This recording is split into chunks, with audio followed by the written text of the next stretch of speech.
I'm here to visit Juliana Monteiro. I had the honor of announcing her to be the Young Excellent Researcher of the Year. When a truck full of captured CO2 leaves a waste incinerator plant, I know that my research is going the right direction. And the winner is Juliana Monteiro.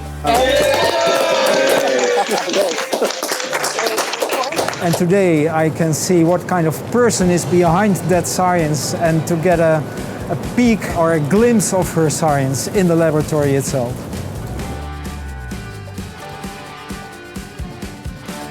What I read about your CV is that you got your master's in Rio de Janeiro, you got a PhD in Oslo, spent some months in other countries.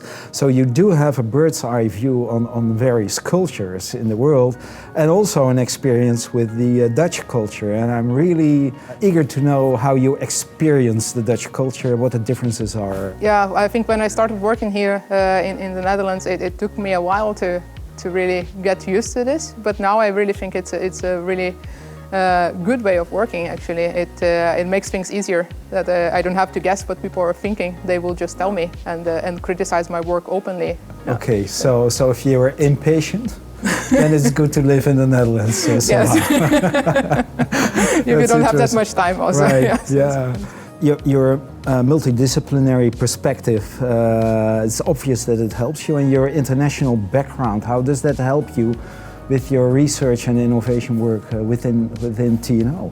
Well, journalism really shaped me towards being a researcher. I have quite some international colleagues. Being also a foreigner and having lived in different countries helped me understand a little bit how to shape things sometimes in different meetings to better accommodate the differences. That's interesting.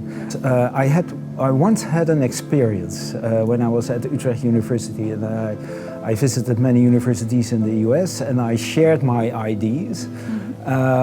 And when I came back in the Netherlands, it turned out that one of those researchers actually copied that idea and published it. So I went to my professor and I said, well, they stole my idea. And then he was silent for a few seconds and he said, that's only a problem if you have only one idea. Sometimes it's maybe for the best that someone will steal your idea and really continue along with it and improve it. But how do you deal with protecting scientific ideas and patents, because you also have patents? It's a struggle, and we have to find a balance between how open we want to be, how close we want to be, and how we want to protect our knowledge. I understand. Was that because TNO for you is the place to be, to show your international talent?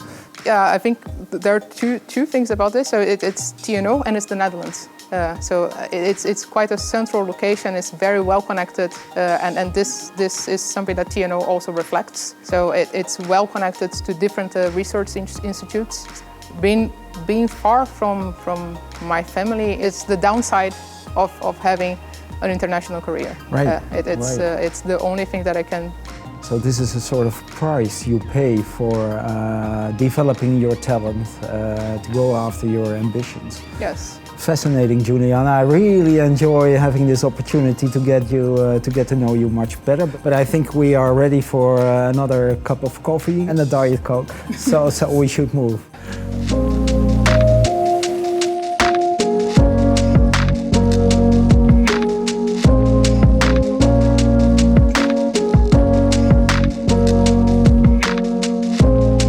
Wow, finally here. To me, chemical engineering is like magic with molecules somehow, you know? How does it work? How does this molecule capture carbon dioxide? This is a CO2 capture column. That's the heart of what we do.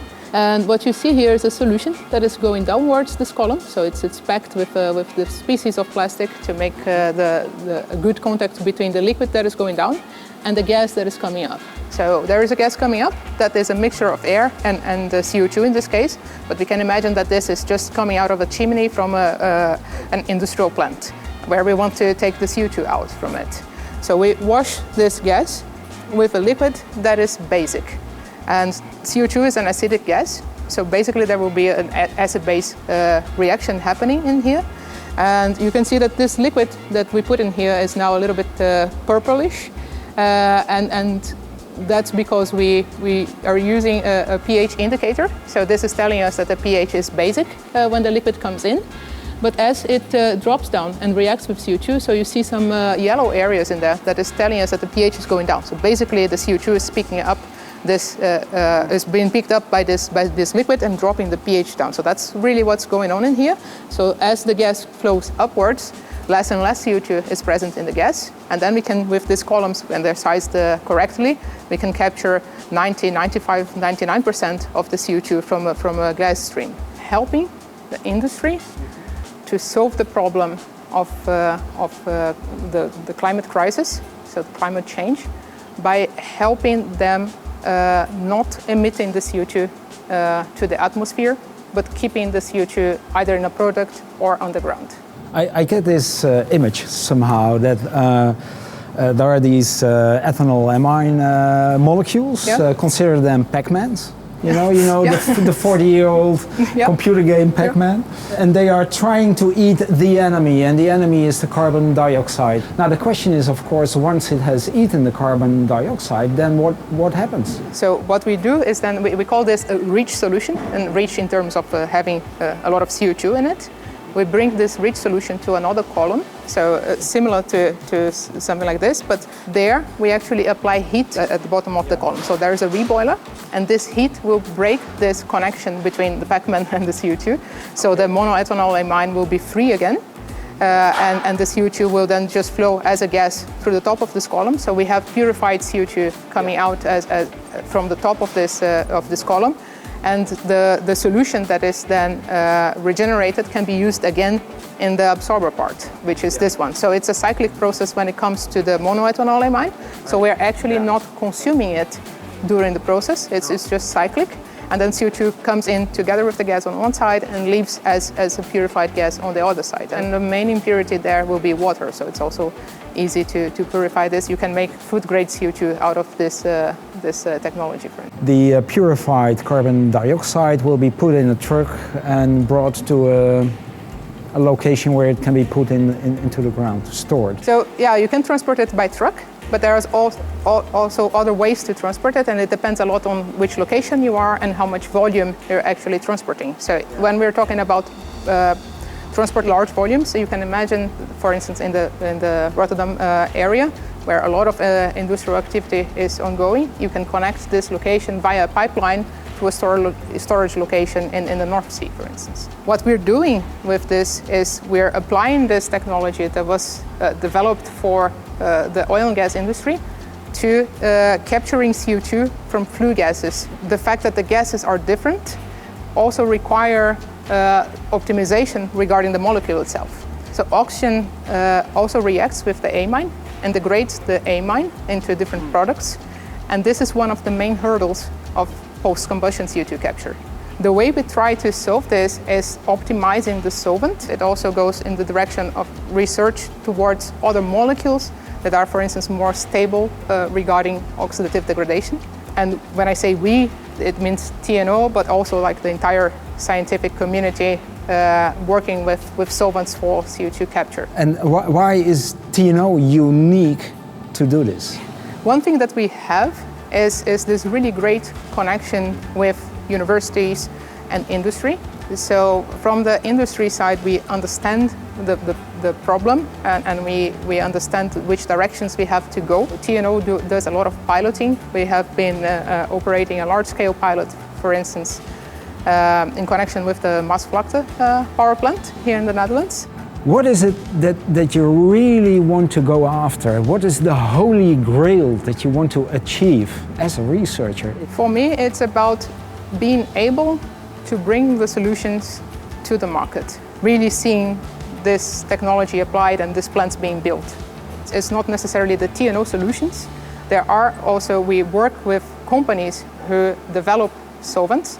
We help them develop their solvents, and they will then apply this industrially. But being part of this and knowing that we can make an impact in solving the problem, that's for me the holy grail. So really seeing this technology applied and these plants being built.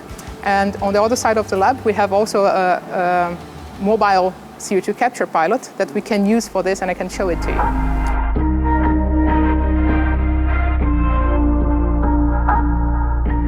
Right here we have a sampling point, so you can actually take a sample of this liquid to see what's in there. Okay. You can take this vial and then take some samples. Yeah. Open it here. I'll take the bottle. Yeah. And then use this valve. Yeah, just open this valve. Okay. Carefully. A little bit. Yes, this is enough. This is enough? Yes. Okay. Perfect. Okay. That is perfect. I can also close the vial for you. There you have it.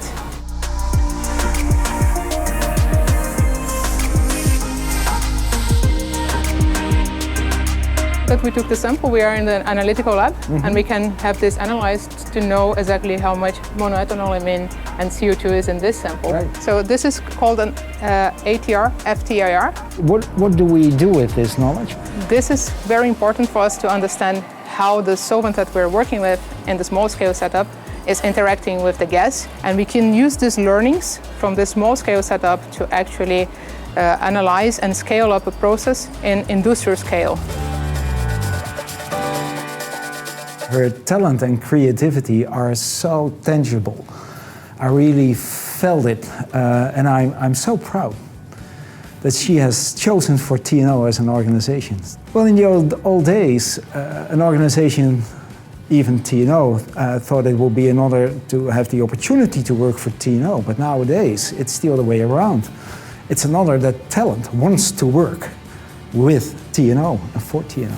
And she's so dedicated to her innovations and to making impact for society. She really fits TNO extremely well.